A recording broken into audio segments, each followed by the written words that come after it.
കണ്ടുകൊണ്ട് ജീവിച്ചിരുന്ന ഒരു കുടുംബത്തിൽ ദീനുണ്ടെങ്കിലുണ്ടല്ലോ സന്തോഷം അല്ലാഹു തആല നമുക്ക് എത്തിച്ചേരും. ആ ദീനിന്റെ കുറവെന്താന്ന് നമ്മൾ ചിന്തിക്കണം.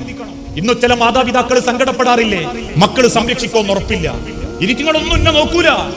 ചില വാപ്പാർ ഇപ്പോഴേ സങ്കടപ്പെട്ടു തുടങ്ങിയിട്ടുണ്ട്. 4-5 മക്കളുണ്ട്, ഒരൊറ്റയൊന്നും എന്നെ നോക്കുന്നില്ല, എനിക്ക് തിന്നാൻ തരുന്നില്ല. ചില അമ്മമാർ ഇപ്പോഴും ബേജാറില്ല. കുടുംബത്തിൽ ദീനുണ്ടോ ഒരു മാതാപിതാക്കളും അവഗണിക്കപ്പെടൂല, ഒരു മാതാപിതാക്കളും സങ്കടപ്പെടൂല.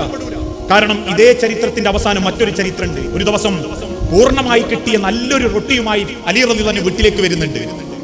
ആ റൊട്ടി കണ്ട ഫാത്തിമ ബീവി സന്തോഷം കൊണ്ട് ഇങ്ങനെ പുഞ്ചിരിക്കുമ്പോൾ അലി റളിയല്ലാഹു അൻഹു ആ റൊട്ടി 4 മുറിക്കും. ഒരു കഷണം മകൻ ഹസന് കൊടുക്കും, ഒന്ന് ഹുസൈനും കൊടുക്കും. ഒരു കഷണം ഫാത്തിമ ബീവിക്കും കൊടുക്കും, ഒരു കഷണം അലിയും തിന്നാൻ തുടങ്ങും. 3 പേരും തിന്നു തുടങ്ങുമ്പോൾ ഫാത്തിമ ബീവി റൊട്ടി പിടിച്ചിങ്ങനെ സങ്കടപ്പെടുന്നു. അല്ലാഹുവിന്റെ പ്രവാചകന്റെ പ്രിയപ്പെട്ട മകളോട് അലി റളിയല്ലാഹു അൻഹു ചോദിക്കുന്നുണ്ട്, ഫാത്തിമ നീ എന്തിനാ കരയുന്നത്? എനക്ക് ആ റൊട്ടി മതിയായിട്ടില്ലേ ഫാത്തിമ? ഫാത്തിമ ബീവി പറഞ്ഞു, അതുകൊണ്ടല്ല അലി, ഈ റൊട്ടി കണ്ടപ്പം എനിക്ക് എന്റെ വാപ്പനെ ഓർമ്മ വന്ന്. പട്ടിണി കിടക്കുന്ന വാപ്പാൻ എന്റെ കണ്ണ് കാണുന്നുണ്ട് അലി ഞാൻ, അതുകൊണ്ട് ഈ റൊട്ടി ഞാൻ എന്റെ വാപ്പാക്ക് കൊടുക്കുക. ആ റൊട്ടിയുമായി ഫാത്തിമ റളിയല്ലാഹു തആല അൻഹ വേഗം ചെല്ലുന്നത് റസൂലുള്ളാഹിന്റെ അരികിലേക്കാണ്. അല്ലാഹുവിന്റെ റസൂൽ ഒരു ഈത്തപ്പന ഓലയിൽ കൈ ഇങ്ങനെ തലയണയാക്കി വെച്ച് ഇങ്ങനെ കിടന്നുറങ്ങുക. വാപ്പാന്റെ കാലിന്റെ തൊടഭാഗത്ത് പതുക്കെ 2 തട്ട് തട്ടിയിട്ട് ഫാത്തിമ ബീബി പറഞ്ഞു, ഒരു റൊട്ടി കിട്ടിയിട്ടുണ്ട്, കണ്ടപ്പിനിക്ക് നിങ്ങളെയാ ഉപ്പ ഓർമ്മ വന്ന്, ഇത് നിങ്ങൾക്കായിട്ട് തരാൻ വന്നതാ.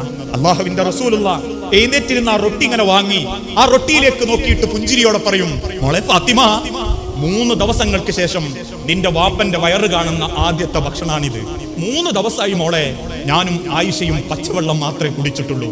എന്നിട്ട് ആ റൊട്ടി കഷണങ്ങളാക്കി ഒന്ന് ഫാത്തിമ ബീവിക്കും ഒന്ന് ആയിഷ ബീവിക്കും കൊടുത്ത് ബാക്കിയൊരു റൊട്ടി കഴിക്കുമ്പോൾ റസൂലുള്ളാന്റെ കണ്ണ് നിറഞ്ഞു.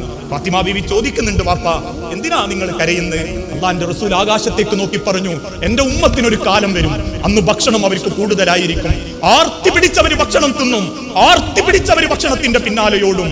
ഞാൻ ഭയപ്പെടുന്നുണ്ട് ആയിഷ, എന്റെ ഉമ്മത്തിന് ദാരിദ്ര്യമല്ല, അവർ പണക്കാരാവുന്ന ഒരു കാലത്തെ പറ്റിയാ ഞാൻ അവരെ തൊട്ട് ഭയപ്പെടുന്നത്. വല്ലാഹി സുമ്മ ലതുസ്അലുന്ന യൗമഇദിൻ അനിൻ നഈം. അല്ലാഹു സാക്ഷി, ഓരോ അനുഗ്രഹത്തെ പറ്റിയും ചോദ്യം ചെയ്യപ്പെടാതെ ഒരാളും അല്ലാഹുവിന്റെ മുൻപിൽ നിന്നും വിട്ടുകിടക്കുന്നില്ല.